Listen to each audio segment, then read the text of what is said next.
pense que tu es d'accord avec moi pour dire que passer des heures à créer du contenu et se rendre compte par la suite qu'en fait ça n'a eu aucun impact sur nos résultats business, y a rien de plus frustrant quand on est coach ou solopreneur. Et même si nos contenus fonctionnent à un instant T, c'est hyper important avec les changements d'algorithme et aussi les changements dans notre manière de consommer les réseaux sociaux, d'être capable de prendre du recul pour voir en fait si ce qu'on fait ça continue de fonctionner ou si c'est le moment de changer de stratégie. Alors aujourd'hui, je vais te montrer de A à Z comment faire un audit pour tes réseaux sociaux. Pas seulement en regardant tes stats, mais aussi en analysant ta stratégie globale et ton positionnement. Pour que tu puisses facilement passer à l'action avec ce que tu vas apprendre dans cette vidéo, j'ai décidé de t'offrir le workbook d'audit que j'utilise pour mon propre business, mais aussi pour celui de mes clients. Pour le télécharger, t'as juste à cliquer sur le lien dans la description. Pour commencer ton audit, tu vas devoir récolter toutes les données statistiques de tes comptes. Dis-moi en commentaire si t'as l'habitude d'aller jeter un œil à tes stats ou si c'est un truc que tu fais rarement, voire jamais. Commence par exporter ou explorer tes stats des 3 derniers mois. Pour analyser le résultat de tes contenus, voilà les métriques les plus importantes à suivre. Premièrement, l'engagement, donc tout ce qui va être ton engagement global, like, commentaires, partage et taux de rétention sur tes vidéos. Deuxièmement, la portée et la visibilité avec le nombre d'impressions, la portée organique de tes posts et le taux de croissance de ton audience.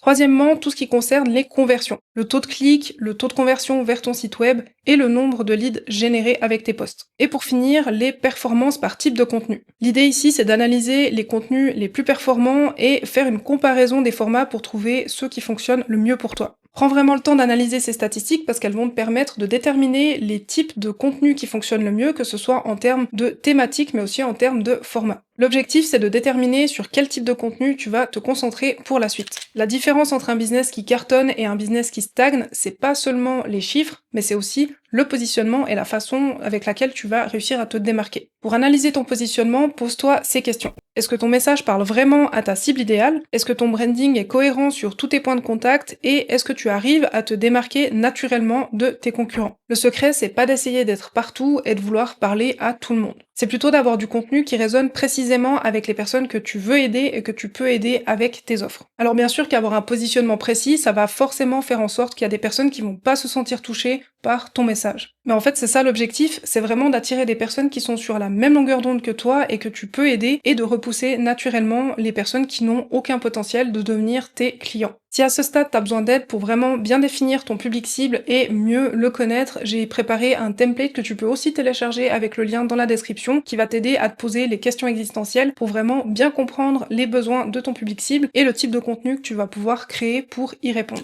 Quand on est coach ou solopreneur et qu'on veut utiliser les réseaux sociaux pour développer notre activité, on peut pas se contenter de poster tout et n'importe quoi sur n'importe quel sujet. On doit créer du contenu spécifiquement dans l'objectif de générer des prospects et des ventes. Contrairement à ce que tu pourrais penser, le nombre de likes que tu as sous tes posts, c'est pas vraiment ça qui va t'aider à développer ton business. Ce qui compte vraiment, c'est le nombre de personnes que tu vas réussir à faire sortir de la plateforme pour s'inscrire à ta liste email et prendre un call avec toi ou directement acheter tes offres. Et pour atteindre ces objectifs, il y a 8 types de contenus qui fonctionnent hyper bien et qu'il faut absolument que tu intègres à ta stratégie. J'ai listé ces 8 contenus dans le workbook d'audit que j'ai préparé pour toi, donc si c'est pas encore fait, n'hésite pas à aller le télécharger avec le lien dans la description. J'ai aussi prévu de tourner une vidéo complète qui t'explique vraiment en détail chacun de ces 8 contenus et dans laquelle je te donne aussi des exemples concrets. Donc si cette vidéo est déjà disponible, tu la trouveras ici sur l'écran à quelque part. Par rapport à l'audit, dans tous les cas, la question à te poser c'est est-ce que mes contenus se traduisent en résultats business? Si c'est pas le cas, c'est que de toute façon tu dois changer quelque chose dans ta manière de poster, donc faire des modifications sur ton copywriting, sur les thématiques que tu vas utiliser, sur lesquelles tu vas communiquer, ou les formats, etc.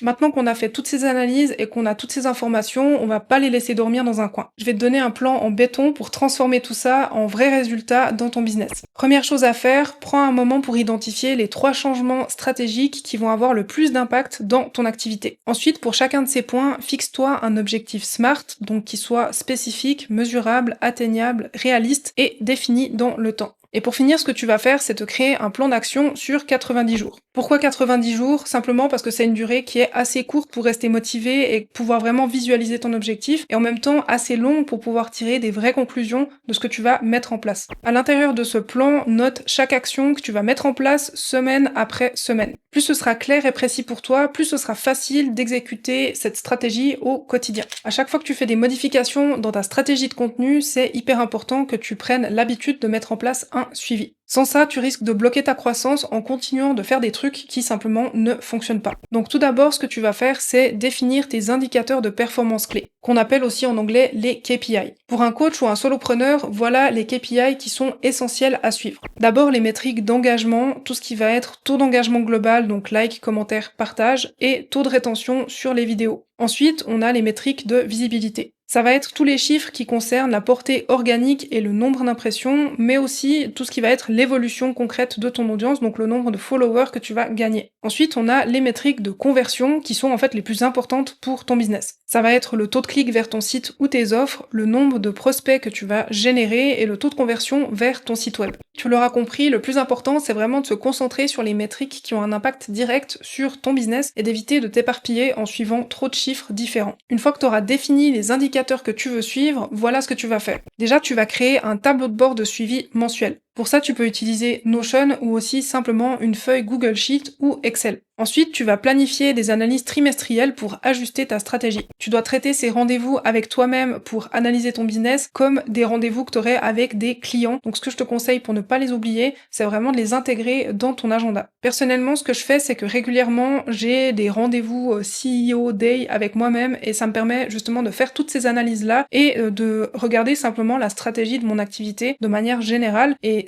d'avoir une routine en fait comme ça, c'est ce qui va te permettre aussi de développer ton activité en continu et de ne pas te perdre, pas t'éparpiller et faire 4000 choses en même temps qui ne servent à rien. Et finalement, c'est important aussi que tu refasses un audit de ta stratégie tous les 3 mois. Pour ça, bien sûr, tu peux réutiliser le template qui est offert dans cette vidéo, comme ça te permet d'avoir toujours le même formatage, les mêmes questions à te poser et de pouvoir facilement enregistrer tes infos au même endroit. En suivant régulièrement tes progrès, tu vas pouvoir capitaliser sur ce qui fonctionne et faire moins de ce qui ne fonctionne pas. Donc comme ça, tu vas aussi te libérer du temps pour les choses qui sont importantes dans ton business et qui ont un véritable impact sur ce qui est important en termes de chiffre d'affaires et de nombre de prospects et de clients. Personnellement, le dernier audit que j'ai fait pour mes réseaux sociaux, il a été assez révélateur et il m'a montré que pour moi c'était assez dangereux de miser sur des réseaux comme Instagram pour développer mon activité. Justement, dans la prochaine vidéo, je vais t'expliquer pourquoi j'ai décidé de quitter Instagram pour YouTube et pourquoi c'est peut-être aussi un choix qui peut être pertinent pour toi en fonction de ta situation. Si cette vidéo est déjà publiée au moment où tu regardes celle-ci, tu auras juste à cliquer dessus pour y accéder et si c'est pas le cas, oublie pas de t'abonner et d'activer la cloche des notifications